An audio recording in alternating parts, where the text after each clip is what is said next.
¿Jesuitas adventistas? Es una pregunta. ¿Saben por qué es menester que podamos tocar este tema? Porque más de la mitad o la mitad de las personas que escuchan el mensaje, aparte de ser evangélicos, católicos, entre otras denominaciones, también nos escuchan hermanos adventistas.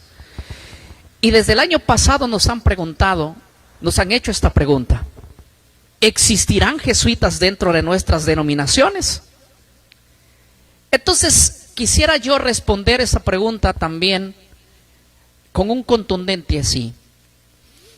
Los jesuitas, el trabajo de ellos es entrar en la política, en la educación y en las principales religiones dentro del cristianismo. Así que el blanco del jesuismo es ingresar dentro de las principales denominaciones. Si están adentro o no lo están dentro de la iglesia adventista, es cuestión de que ellos mismos respondan a los argumentos que vamos a colocar aquí y a las evidencias, y van a sacar sus propias conclusiones. No voy a atacar directamente dando un contundente sí o un contundente no. Yo quisiera leer el libro de Segunda de Pedro, el capítulo 2, el versículo 1 y el versículo 2. Dice lo siguiente: pero hubo también falsos profetas entre el pueblo, como habrá entre vosotros falsos maestros, que introducirán encubiertamente herejías destructoras, y aún negarán al Señor que los rescató, atrayendo sobre sí mismo destrucción repentina.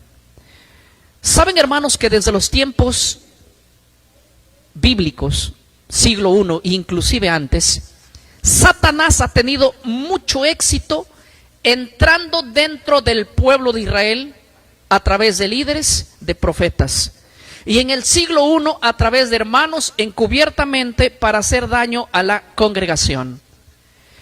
En la mañana hablamos del origen de los jesuitas, por qué se originaron, cuál fue su propósito, contra qué doctrinas atacan, cuál es su juramento, su voto. Y ahora yo quiero con ustedes analizar una cosa importante de acuerdo a la confesión de historiadores grandes. Permítame citar a un historiador llamado John Todd, que él de hecho es un ex Illuminati que salió, abandonó esa secta, y en el año 70 entró ya dentro de la iglesia. Miren lo que él escribió con referente a los jesuitas en el año 70. Dijo lo siguiente: los jesuitas tienen hombres entrenados específicamente para infiltrarse en las iglesias evangélicas. Ellos actúan como pastores, músicos y hasta predicadores carismáticos. ¿Cómo actúan? Como pastores, músicos, ¿qué más? Hasta predicadores carismáticos. Todo predicador carismático, en el sentido de que no ataca al enemigo de Roma, sino que trae a la iglesia ecumenismo, es una de las características principales para conocer que el jesuismo está allí.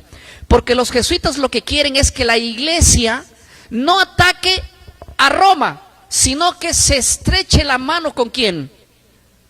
Cuando el Vaticano hace llamar a las denominaciones, hay reuniones donde muchos líderes religiosos van al Vaticano y con el Vaticano entablan compromisos de no predicar en contra de Roma y de no señalar a Roma como el hombre de pecado, como el anticristo. Estos hombres hacen alianzas y pactos, luego vuelven a sus iglesias y le dicen: con Roma no tenemos nada, son amigos, somos amigos, hay que promover la igualdad religiosa. Mucho cuidado. Voy a leer una segunda imagen para que ustedes puedan ver conmigo las evidencias históricas.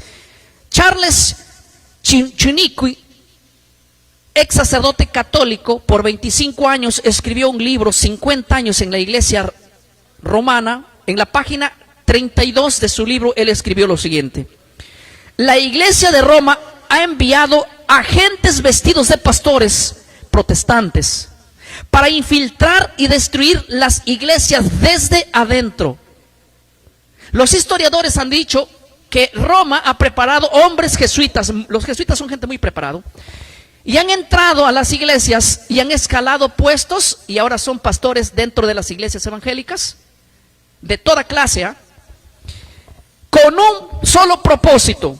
¿Y cuál es el propósito? Destruir la iglesia desde adentro. Y yo voy a señalar ciertas doctrinas que han traído, qué doctrinas han cambiado, y esas doctrinas que se están predicando ahora traen ecumenismo, o sea, ya no atacan a Roma.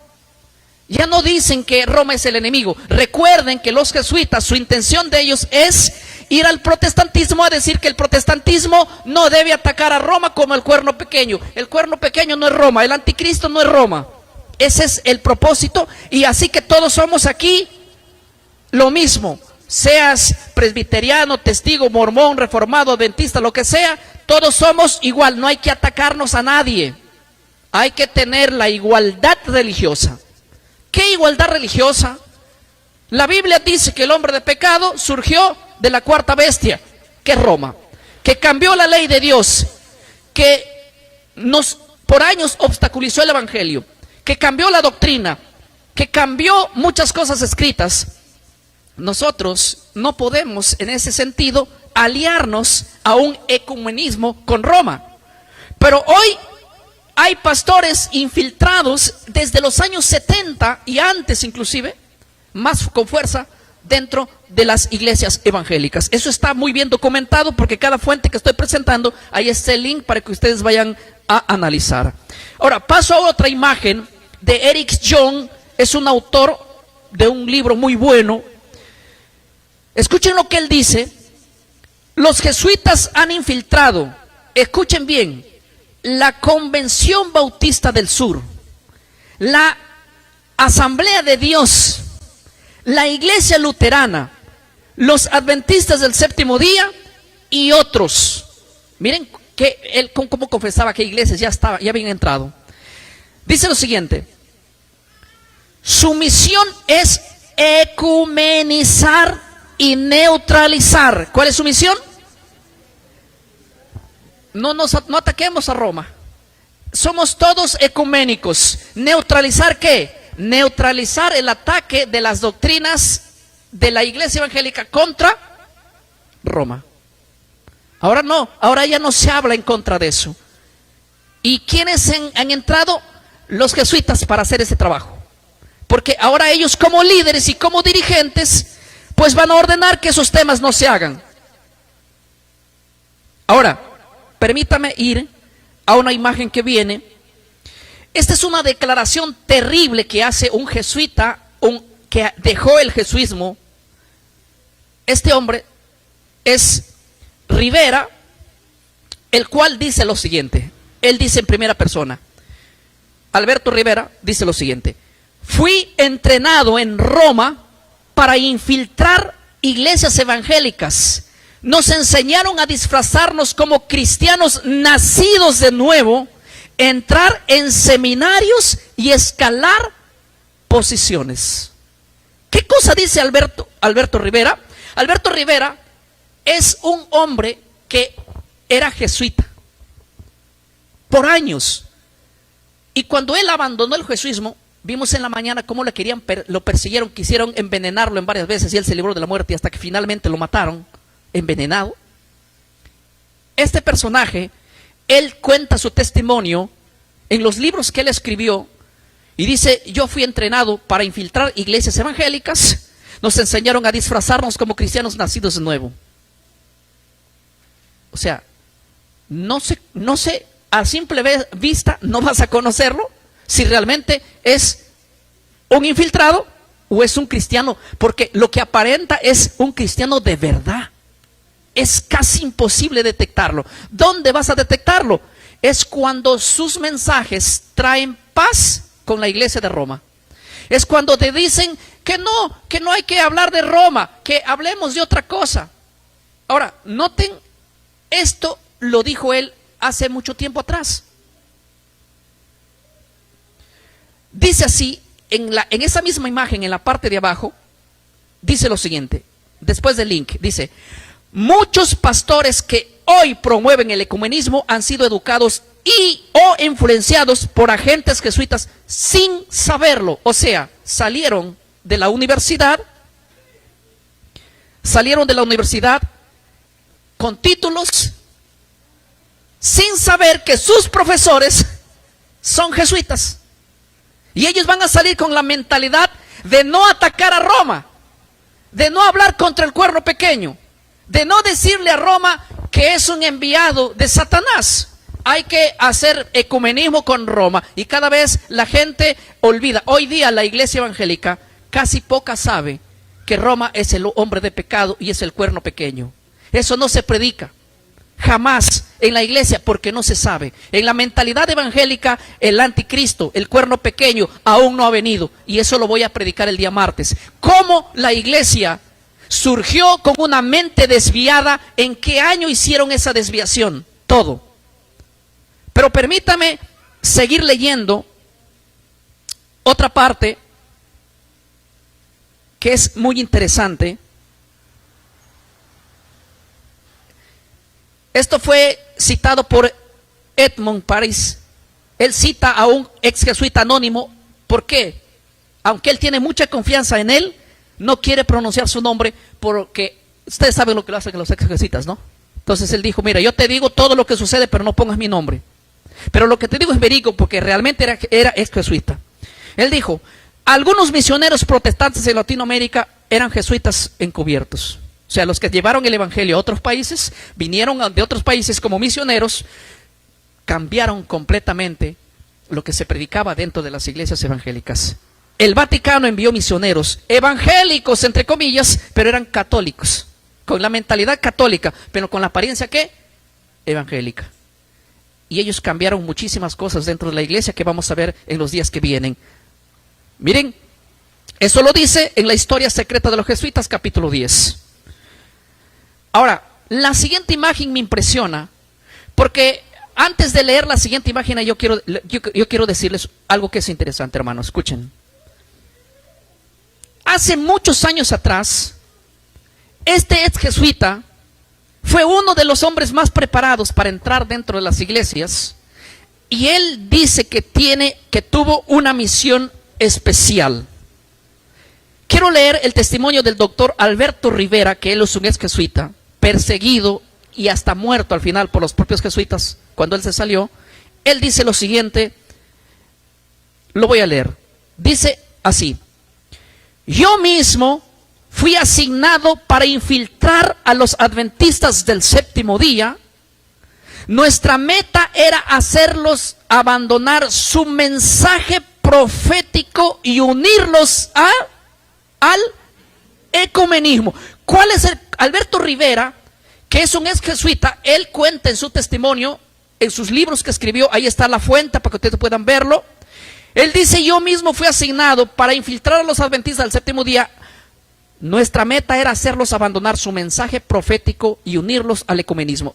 Oigan, dos cosas interesantes que cuenta este ex jesuita. Dice lo siguiente. Quiero hacer una pregunta así. ¿Por qué creen ustedes que los jesuitas se interesaron tanto por infiltrar la iglesia adventista del séptimo día? ¿Quieren que les diga por qué?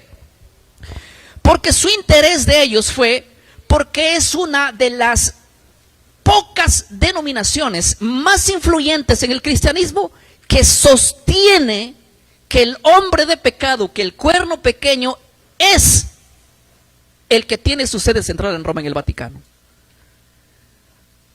O sea, quiere decir que la línea profética que sostiene la iglesia adventista es historicista. Ellos no son preteristas ni futuristas, ni dispensacionalistas, son historicistas. Entonces, ser historicista y desmentirle a Roma, porque ellos siguieron la creencia de Lutero, de Calvino, de Zwingli, de Newton, de Hus, y todos ellos murieron denunciando que el papado era el hombre de pecado.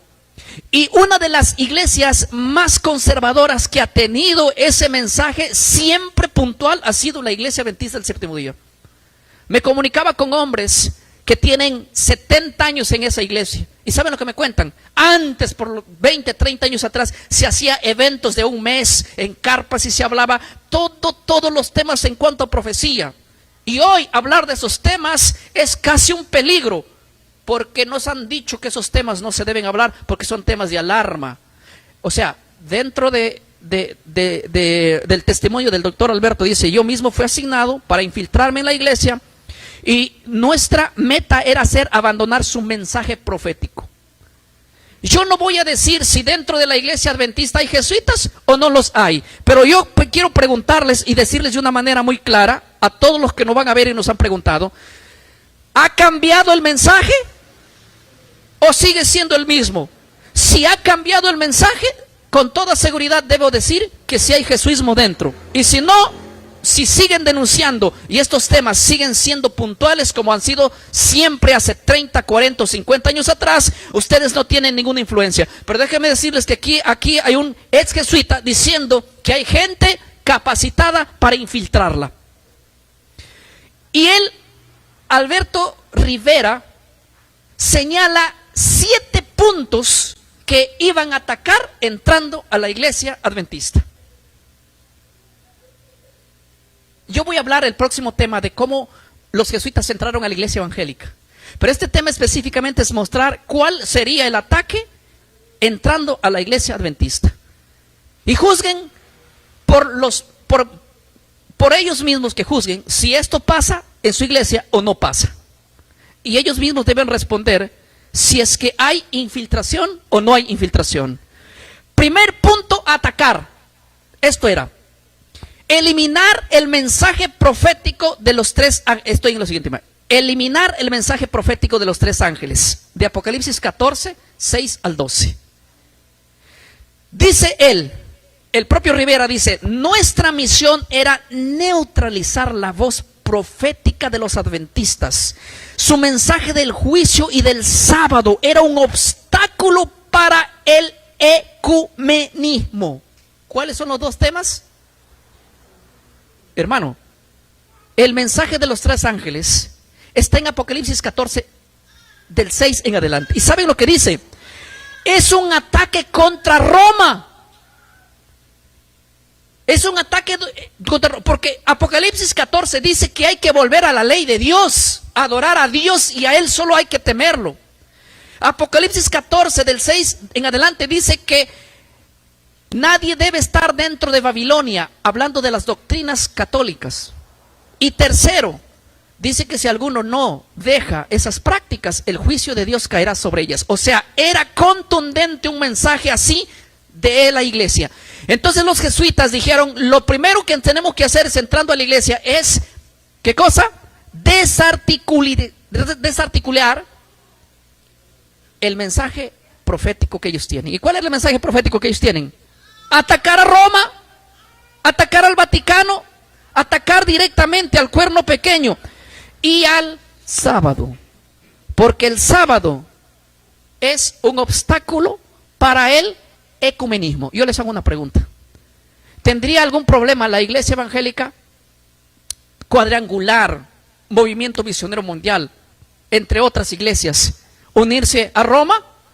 No, porque Roma es dominical y todas las iglesias evangélicas son dominicales. Hay ecumenismo, claro. Pero ¿cuál es la iglesia que no dice eso? Dice, no, nosotros somos sábado. Es la iglesia adventista. Y esa impide el ecumenismo. ¿Y cómo habría que hacerlo ecuménica? Era entrando para que el sábado sea atacado. Escuchen bien lo que voy a decir. Yo voy a mostrar más adelante de qué manera neutralizaron al sábado. ¿Sí? Tú dirás, no, pero todas las iglesias adventistas hoy guardan el sábado. Sí, pero eso no era el punto era otro. Y ahora yo voy a mostrar cómo es que Rivera enseña de qué manera iban a hacer con el sábado, de qué manera le iban a atacar. No iban a dejar que el pueblo no siga creyendo eso. Algo más interesante. Voy a ir al punto 2. ¿Qué más tenían que atacar ellos? Dice así: Desacreditar el don profético de Elena de White. Escuchen bien, los escritos de la señora White eran un peligro para Roma, dice él. Habían que infiltrarse para cuestionarlos desde adentro. Ahora escuchen bien lo que voy a decir, es interesante. Esto es interesante. Una de las escritoras del siglo XIX, llamada Elena Arnold de White, escribió algunos libros. Dentro de esos libros, algunos específicamente puntuales, donde atacaría a Roma como el cuerno pequeño. Uno de esos libros donde ella cuenta toda la historia, ¿sí?, es el libro del conflicto de los siglos. Ahora, agentes muy preparados, jesuitas, debían entrar a la iglesia, convertirse en miembros y desde adentro querer decir que no hay que, esos libros no hay que hacerlos que circulen con la fuerza que tienen en su mensaje original. Yo voy a mostrar evidencias. Escuchen bien lo que voy a mostrar, evidencias. Más adelante, en este mismo tema, voy a mostrar evidencias. ¿Cómo es el libro que denuncia al cuerno pequeño, al papado como el cuerno pequeño, y como a la ramera de Apocalipsis 17, como el hombre de pecado, como el que está en Roma, ha sido quitado de este libro que se llama El conflicto de los siglos? Y quieren que le diga una cosa interesante. El conflicto de los siglos del año 1888, en su versión que tenía, es un libro original donde ataca a Roma directamente. Pero en la versión 2011 han sacado cosas que también les voy a mostrar la evidencia que no están ya. La pregunta es, ¿quién lo hizo? ¿Por qué lo hicieron? Pero lo que está diciendo Alberto Rivera es: nuestra preparación fue entrar a la iglesia y cuestionarla desde adentro. O sea, adventistas o aparente adventistas disfrazarse y decir: oigan, estos libros de aquí adentro, sobre todo lo que ataca a Roma, tenían que extirparlo o tal vez livianizarlo o tal vez suprimirlo, quién sabe. Lo importante es que no se ataque a Roma como el cuerno pequeño. Estoy siendo claro aquí, ¿verdad? Ahora, si ellos creen que Elena de White es inspirada, es problema de ellos. Yo creo que la Biblia es la única inspirada. Pero yo creo que sospechosamente, si Elena de White habló y condenó al cuerno pequeño como el papado, ellos lo que querían hacer era decir eso, querían evitar. Y para hacer eso, tenían que entrar adentro y hacer ese tipo de trabajo. Ese es el punto que Rivera dice. Nuestra intención, porque era un peligro para Roma, sí, los escritos de la señora White dicen eran un peligro para Roma y había que infiltrarnos para cuestionarlos desde adentro. Yo les hago una pregunta. Los de afuera no van a poder quitarlo, pero los de adentro. Y ahora yo les hago una pregunta a todos los hermanos adventistas que dicen: en nuestra iglesia hay jesuismo o no hay jesuismo. No lo sé, pero lo que sí sé es que Rivera dijo que una de las cosas que harían era entrar a la iglesia y hacer que esos libros donde habla del ataque a Roma sean omitidos. Juzguen por ustedes mismos si esto pasó o no pasó. Y si pasó, saquen sus conclusiones. Y si no pasó, pues no tienen infiltración. Simple, no podemos discutir más allá de eso. Punto 3.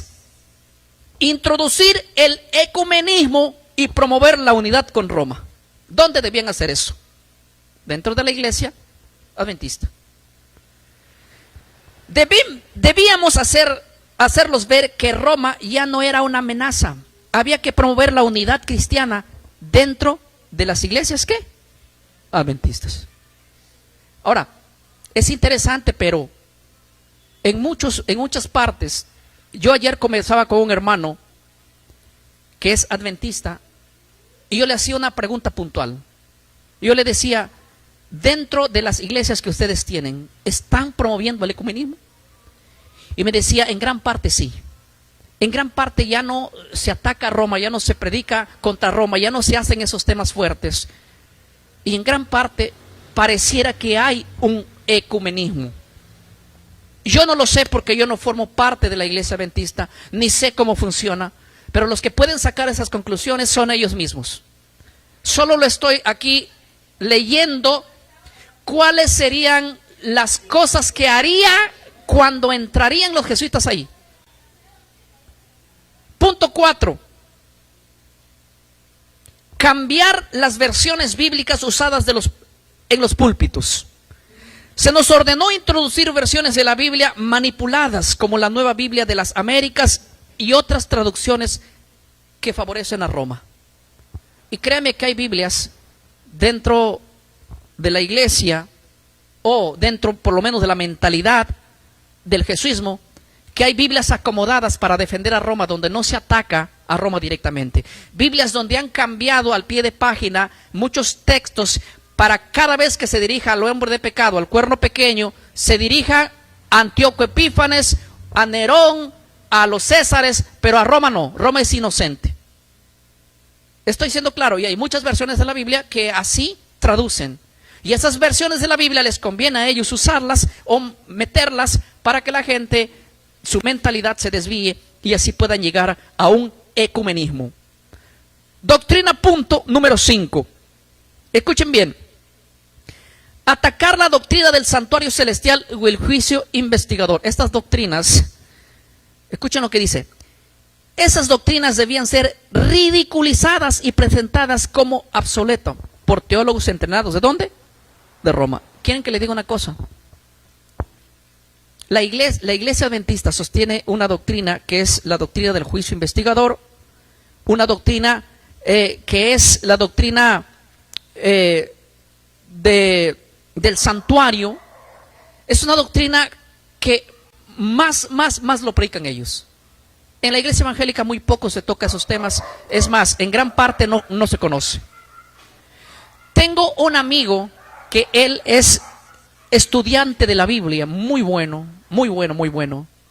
y critica mucho a las denominaciones, mucho. Y un día lo escuché predicar a él sobre la doctrina de la profecía, o sea, decía él, la doctrina de las 2300 tardes y mañanas de Daniel capítulo 8 es una mentira y una mentira y una mentira. Yo le llamé por teléfono en privado, a él es un amigo mío, y le hice una pregunta simple y sencilla. ¿Tú consideras que la doctrina de la profecía de las 2300 tardes y mañanas, como la plantea la iglesia adventista, es falsa? Muy bien. Mi primera pregunta es, ¿dónde inicia la profecía de las 2300 tardes y mañanas y dónde termina? ¿Y saben lo que me responde? La verdad yo no sé dónde comienza y dónde termina, no he estudiado esa doctrina. Yo le dije una cosa, es que a mí me parece lo más absurdo criticar una doctrina sin saber ni siquiera el origen. O sea, si yo critico una doctrina, tengo que saber que esa doctrina yo la manejo y decir, miren, está mal esa doctrina, esta es la verdadera. Yo presento una evidencia, una fecha, esto que.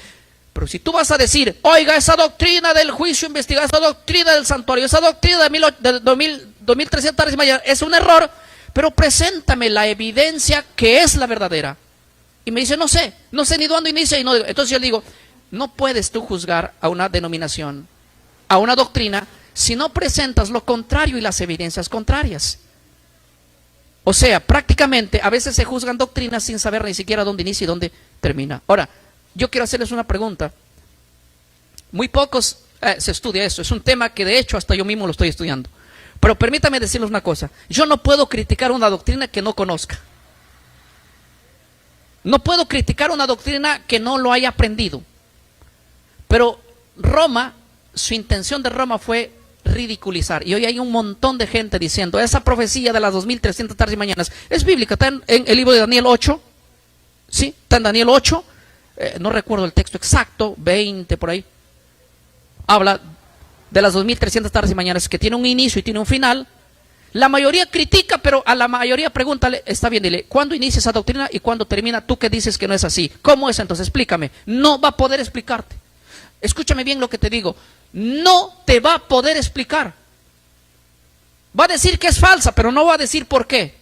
¿Y dónde comprueba cuál es la doctrina? Está bien, la que te presento es falsa. Ahora preséntame la tuya. Dime cuándo inicia, cuándo termina. se quede en el aire. Ahora, miren el punto 6, me interesa. Dice así: llevar a las universidades adventistas a alinearse con el pensamiento católico. Rivera dice que una vez entrado dentro de la iglesia, a él la habían capacitado para que haga estos 6 puntos y un 7 que viene, y uno de los 6 puntos era llevar a las universidades adventistas a alinearse con el pensamiento católico. O sea, para que tú lleves a una universidad adventista al pensamiento de Roma, es que tiene que haber educadores que sean con el pensamiento romano. Ayer me decía un hermano que conoce muy bien la iglesia adventista, lo llamé por teléfono, él está en Estados Unidos, y me dice: Polonia, México y otras más, nuestras universidades adventistas están siendo dirigidas por sacerdotes católicos. Literal, tengo las evidencias porque yo trabajé tanto tiempo allá. Nombre fulano, sutano y mengano son profesores académicos, son gente que nos está dictando seminarios en nuestras propias iglesias y son completamente católicos. Ahora, es impresionante, pero si han entrado, es justamente, no me extrañaría que ahora estén predicando ciertas doctrinas que solo surgieron en Roma y que han cambiado la mentalidad y que la intención es meter la doctrina romana. Esa era la intención, y si esa es la evidencia que hay, y si eso está pasando, entonces no me pregunten a mí si la iglesia está con jesuitas o no está. Solo juzguen por ustedes mismos si estos puntos que estoy mencionando lo vienen pasando dentro de su iglesia. Yo no voy a decir si está o no está, porque yo no sé lo que pasa allá adentro. Simplemente estoy leyendo 6 puntos que ellos harían, y ahora digan ustedes, ¿está pasando eso? No lo sé. Ustedes deben saber si sí o no. Pero noten que el punto de la doctrina del sábado y del domingo no era un punto de hacerlo abandonar a la iglesia de la observancia del Shabbat, sino de otra manera. Como yo les dije, miren, yo les hago una pregunta: ¿la iglesia adventista ha cambiado su método de decir hoy día el día del Señor es el domingo, o dicen que es el sábado? Sí, es el sábado, ¿verdad? Eso no lo van a cambiar. Es que Roma sabía que eso no lo va a poder cambiar. Por eso es que ellos hicieron otra cosa que indica el número 7, que es escalofriante. Escuchen lo que dice el punto número 7. ¿Cuál era el punto número 7 que Rivera dice? Confundir la doctrina del sábado y abrir puertas al domingo. Y escuchen lo que dice ahí Rivera: debíamos debilitar la enseñanza del sábado poco a poco hasta ser una simple costumbre, no un mandato divino. Ahora, ¿cuál era la estrategia de ellos? Debilitar al sábado hasta convertirlo que se haga un día por costumbre, no por mandamiento. Escuchen lo que voy a decir. En el día sábado, según la Biblia, se deben hacer 3 cosas. Es un día de adoración, sin trabajar. Es un día donde se alaba a Dios. Es un día donde se alaba a Dios a través de las alabanzas. Es un día donde se ora. Y es un día donde se estudia la palabra de Dios. 3 cosas es el Shabbat para hacer según tú revisas la Biblia. 3 cosas. Es un día donde se canta, donde se ora y donde se estudia la Biblia. Nada más. Pero los jesuitas, su intención de ellos era entrar y quitar del sábado su verdadero propósito y que se convierta en un día casi secular. Pero no que dejes de congregar, pero que tu culto sea secular. He ido a México, a República Dominicana, a España, a Bolivia y a otros países. Y en cada evento que hago vienen hermanos adventistas. También ellos vienen, escuchan que voy a estar y vienen. Y me dicen: pastor, en nuestras iglesias cada sábado ya no se hace esto, ni aquello, ni lo otro. Mediodía hacemos un culto, llegamos tal hora, un culto de un par de horitas o de 1 hora. Y a veces ni eso, porque se agarran aquí los jóvenes a desfilar, a embanderarse, a celebrar marchas, a hacer aquello, el otro. Culto no hay. Hoy día hay celebración, cada sábado hay una celebración de un aniversario, el otro sábado nos vamos por otro aniversario, el otro sábado el día de la pañoleta, el día de la Biblia, el día del pastor, el día no sé de qué cosa. No es un culto de adoración, se ha perdido el verdadero sentido del Shabbat. De uno lo dudaría, de dos lo dudaría, de tres lo dudaría, pero recibir 10,000 mensajes, 5,000 mensajes, 20,000 mensajes de lo mismo, yo no creo que tanta gente se haya vuelto loca. En serio. Hermano, el sábado es un día especial de adoración a través de la alabanza, del estudio de la Biblia y de la oración. No se puede cambiar por nada ese día para darle otro sentido, otra dirección secular. ¿Quieren desfilar? Desfilen, hagan otro día. ¿Quieren celebrar pañueletas? Háganlo otro día, ¿por qué importa? ¿Quieren celebrar el día del pastor? Háganlo otro día. ¿Por qué el Shabbat? Es que lo que dice Rivera es tremendo. Él dice, confundir la doctrina del sábado, abrir puertas para el domingo. ¿De qué manera? Debíamos debilitar la enseñanza del sábado poco a poco hasta hacerlo una simple costumbre, no un mandato. Ahora, déjenme decirles algo interesante. ¿Los jesuitas están dentro de la iglesia adventista? No lo sé. Díganme ustedes, ¿cómo es el Shabbat que celebran? ¿Es un Shabbat secular o bíblico?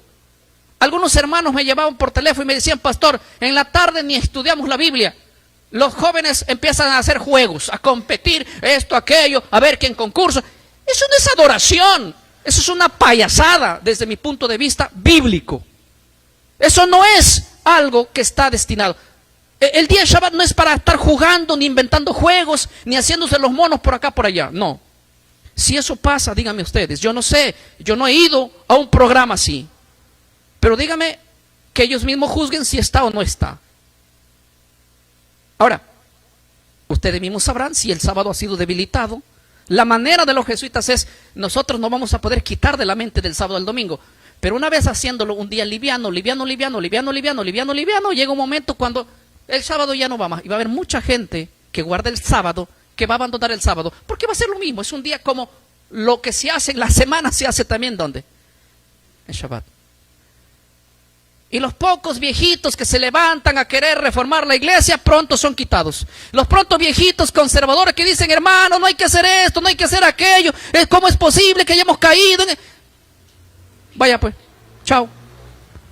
Enmudecidos, callados, disciplinados, por querer. Cualquier persona que quiera predicar algo contrario a lo que dice ya la institución, es un hereje también. A mí me han escrito muchísima gente que ha querido hacer cosas de, ¿cómo se puede decir?, reformarla, y han sido excluidos. No sé por qué está pasando eso. Juzguen ustedes mismos si es que eso ha pasado. Ahora voy a presentar, si ustedes quieren estudiar estos puntos, voy a presentar allí en qué folleto están los 7 puntos sobre los adventistas. Ahí está, en un folleto llamado La Fuerza, parte 4 de la serie de Alberto. Ahí está el link para que puedan ustedes verificarlo. Si quieren copiarlo, háganlo allí.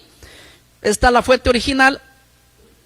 Yo he puesto solamente los fragmentos. Ustedes van a leer más allá de eso, porque en realidad lo que cuenta Alberto es tremendo.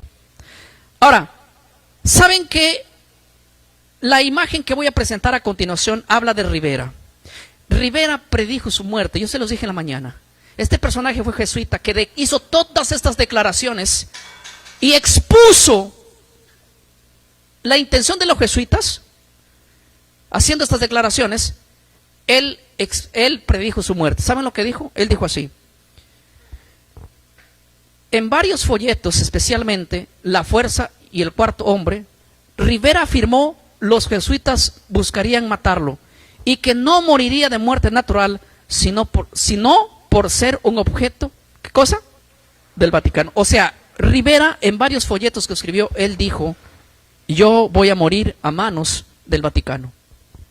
Y aunque él en sus libros cuenta haberse librado varias veces de la muerte, en ciertas ocasiones se libró de ser envenenado, en otras de ser muerto, pero lastimosamente Alberto murió, y murió por una dosis de envenenamiento largo.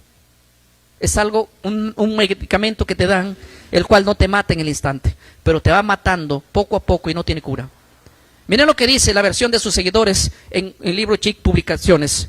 Dice lo siguiente: creemos que Alberto Rivera fue asesinado lentamente por el Vaticano mediante envenenamiento prolongado. Él había advertido que la Compañía de Jesús intentarían, ¿qué cosa? Silenciarlo, y lo hicieron. Así murió él, pero haciendo fuertes declaraciones y advirtiendo a la iglesia de que los jesuitas se introducirían a hacer estos cambios dentro de las distintas denominaciones. Y en este caso nos tocó hablar de la infiltración de jesuitas dentro de la iglesia adventista. Ellos pueden decir: el pastor Ortiz está atacando. Yo no estoy atacando, estoy leyendo la declaración de un jesuita. Y si está pasando eso en tu iglesia, ¿es la respuesta de jesuita? No lo sé. Al principio yo les enseñé, yo predicaba, hacía un evento en la ciudad de Bolivia, en Santa Cruz. Estábamos haciendo un evento de grabaciones, y el último día se acercó a mí el equipo de la red Ha de Venir, del pastor que dirige el pastor David Gates, y el equipo de trabajo de él me regaló un libro llamado El Conflicto de los Siglos, ahí en Bolivia. Y ese libro yo lo tengo en casa, es un libro muy bonito, con imágenes todos. Entonces, ayer yo tenía en mi mentalidad, leyendo en internet varias cosas. Entonces dije, bueno, qué mejor conversar con un hombre que conozca más de este punto. Agarré el teléfono, conversé con el pastor que dirige la red Ha de Venir. Es una red mundial, de hecho, en Bolivia. Lo llamé y él me contestó, porque es un amigo mío. Y yo le hice una pregunta puntual. Y le dije: mira, el equipo de la red Ha de Venir me regaló un libro que se llama El Conflicto de los Siglos, el cual yo te quiero hacer una pregunta puntual, directamente y a la yugular. Dime tú, el libro que tú me regalaste, que tu equipo me regaló, ¿es el libro de la versión original o es un libro de la versión ya no original? Y yo quiero leer aquí una imagen. Escuchen lo que dice esta imagen. La versión original del Conflicto de los Siglos. Después de hacer esta investigación, yo tomé el teléfono y lo llamé. ¿Y saben lo que dice? Esta publicación es una versión original del Conflicto de los Siglos. Dice: escrito por Elena Hardol de Huay, publicado en 1888, revisada en 1911. Dice lo siguiente. Esto dice así: identifica claramente al papado como el anticristo en ese libro. Ejemplo contundente, como dice ese libro, el Papa ha usurpado la autoridad de Dios y se ha sentado en el templo de Dios como si fuera Dios. Esto lo dice en El Conflicto de los Siglos, capítulo 25, la edición original de 1911. ¿Identifica claramente al papado o no? Sí. Ahora, escuchen, voy a ir a la siguiente imagen. Miren lo que dice. La versión abreviada se llama La Gran Esperanza, El Conflicto de los Siglos, La Gran Esperanza, publicada en el 2011. Tiene un pequeñito problemita. ¿Saben cuál es el pequeñito? Que no es pequeñito, es problemón. Miren lo que dice. Publicada por la Conferencia General de los Adventistas del Séptimo Día como resumen del Conflicto de los Siglos. Miren las cosas que están suprimidas. Suprimieron muchos capítulos proféticos, especialmente los que, identificaban al papado como el cuerno pequeño. Está borrado. Donde llamaban al papa el hombre de pecado o anticristo, está borrado. Donde describen a Roma como la ramera de Apocalipsis, no existe. Qué sospechoso que en la versión 2011, donde se atacaba al papado, toda esa parte lo han omitido. Alguien podrá decir, pastor, estás mintiendo, porque lo que puedas encontrar en las investigaciones de los libros sean mentiras. Está bien, por eso, justamente por eso, me tuve que cerciorar y llamar a alguien que conoce profundamente de este tema. Y él me dijo, es verdad, se ha suprimido esto, eso y aquello. Es cierto. Y yo le dije, ¿y el libro que tú me has dado? Me dice, sí, es original. Conservamos todavía el original. Pero déjame decirte una cosa. En realidad, el actual presidente adventista, Ted Wilson, dice él, hizo un compromiso al mundo de llenar el mundo con el conflicto de los siglos. Estoy repitiendo las mismas palabras de él. Escuchen bien. Donde él, cuando dio ese mensaje, le llenaron de amenazas de muerte porque ese libro era muy peligroso para el mundo. Así que él, comprometido a dar al mundo el mensaje, él tuvo que suprimir la parte justamente que estás tocando para que esa promesa no sea rota y el conflicto de los siglos sí ha llevado a todo rincón, pero menos la parte que atacaba directamente al hombre de pecado. Si esa versión es cierta, déjenme decirles que Ted Wilson es el hombre más cobarde que puedo conocer. Porque todo hombre debe hablar la verdad aunque le venga encima el mundo.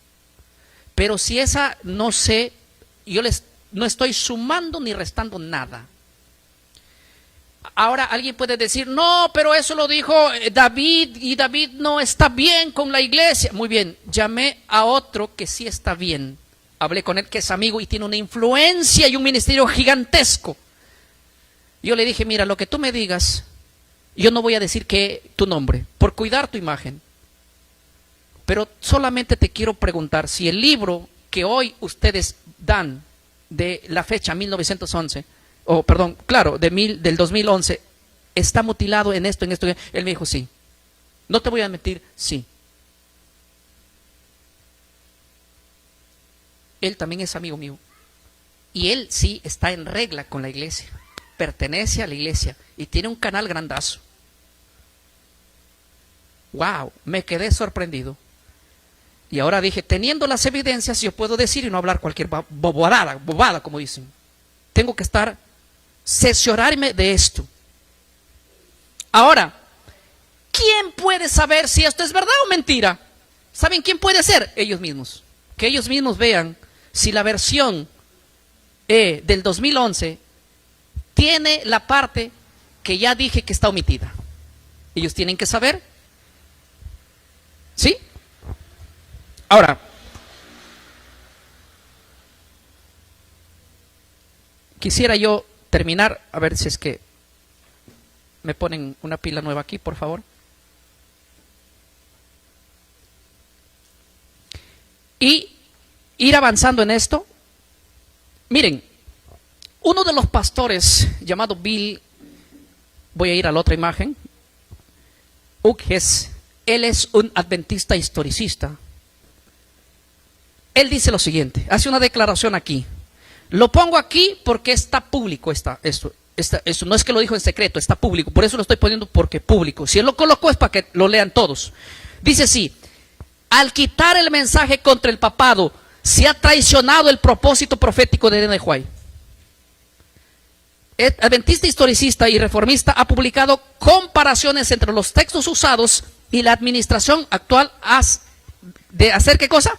Ecumenismo suave. Él dice que al quitar esos ataques directamente al cuerno pequeño o al papado, es como hacer un ecumenismo ¿qué? Suave. Ya no hay que atacar al enemigo. Ya no hay que atacar. Murieron los protestantes. Murió Juan Jos. Pero ¿a quién le importa eso ahora si eso es cierto?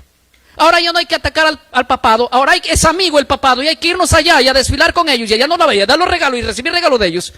Y después que yo me siento a comer un café contigo, ya no puedo hablar tu mal. ¿Para qué? Si es mi amigo.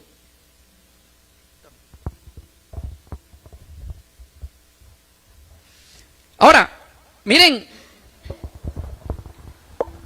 sobre la versión abreviada, La Gran Esperanza, que es la publicación del 2011, ¿qué ha dicho, qué ha respondido la Iglesia Adventista con respecto a la omisión? Esto es lo que dice. Escuchen bien. No hay una respuesta oficial directa, ¿sí?, citada. No hay respuesta de ellos. O sea, cuando se les cuestionó por qué lo quitaron, no hay una respuesta, ¿qué? Oficial no la hay. Pero sí reacciones de líderes históricos promoviendo la edición resumida. Por ejemplo, el evangelista Mark Finley respondió a críticas y la defendió como una herramienta útil para el alcance global. ¿Sabe lo que dijo este personaje llamado Mark Finley? Él dijo, bueno, yo puedo responder desde mi punto, como personaje, no como iglesia. El que se haya omitido esto es simplemente para que el conflicto de los siglos tenga un mensaje mundial. O sea, para que llegue a toda la gente hay que omitir lo que ataca al verdadero enemigo. No sé si me dejé entender. No sé si soy claro. Pero él dijo lo siguiente: la única manera de que este libro llegue al mundo es quitando lo más importante que debe saber el mundo. ¿No les parece incoherente esto?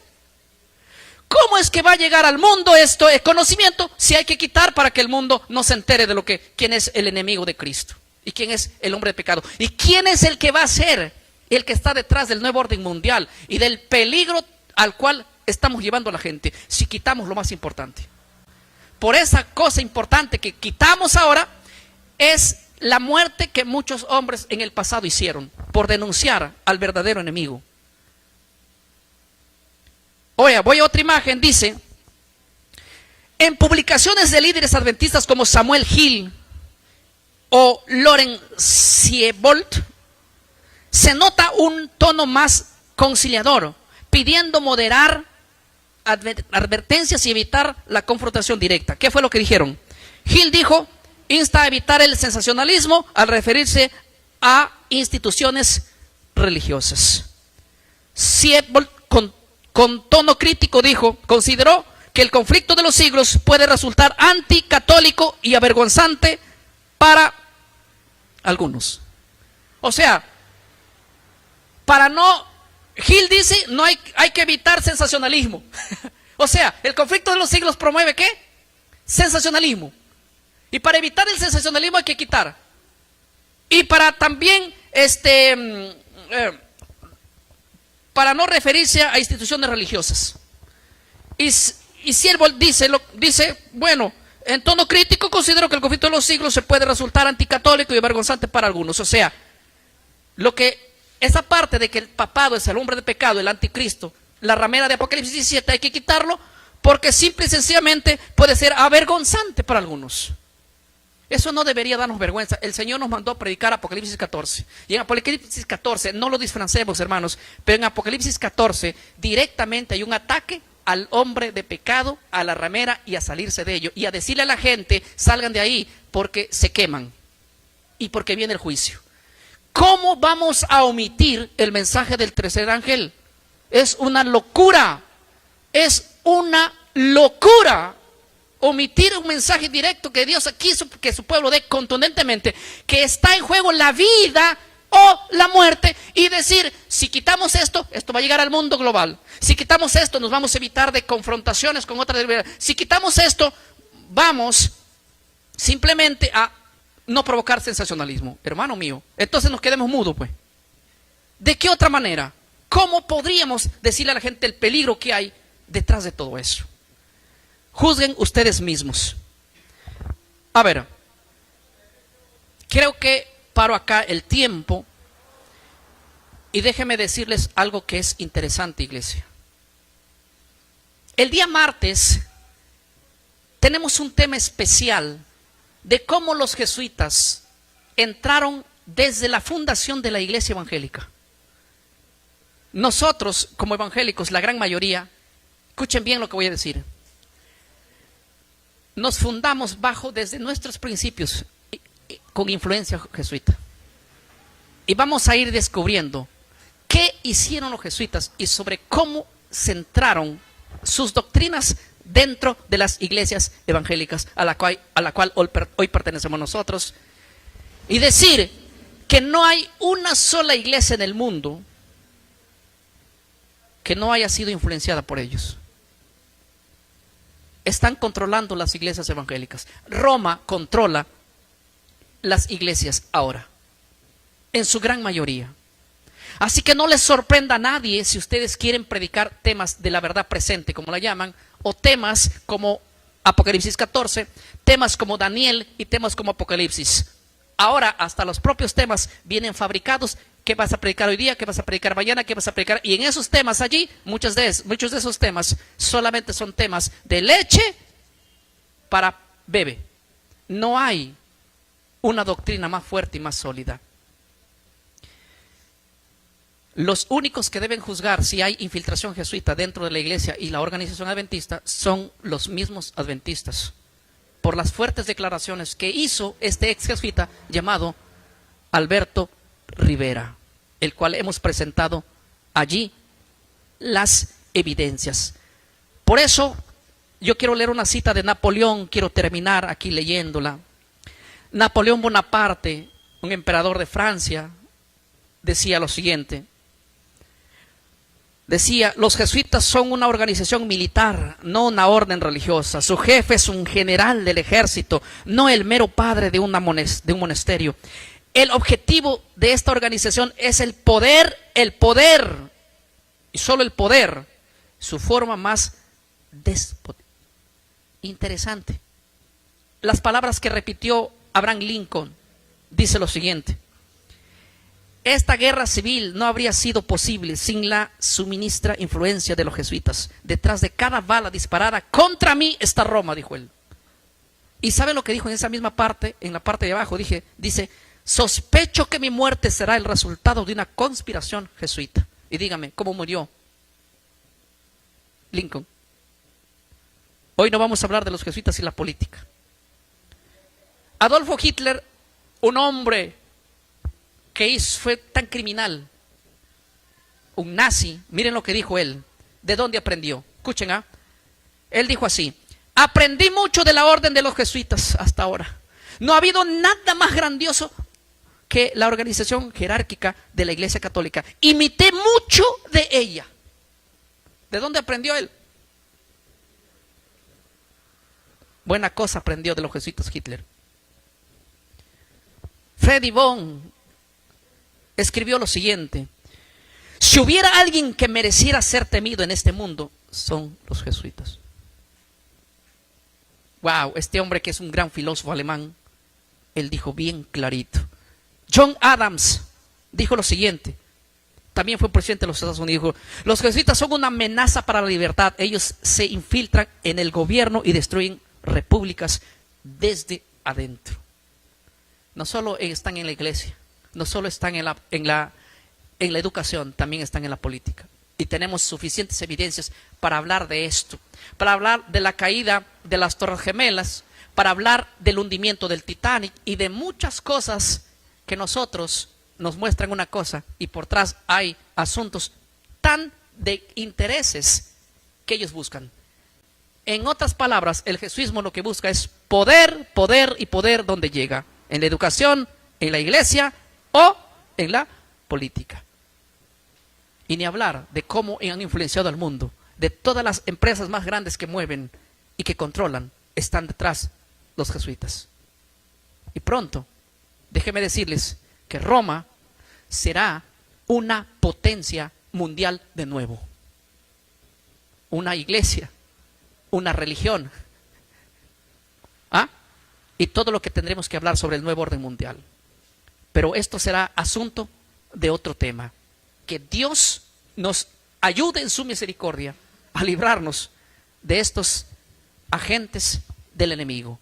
Y que Dios ponga la paz en nuestros corazones. Dios los bendiga, hermanos, en esta tarde. En el nombre del Señor. Amén.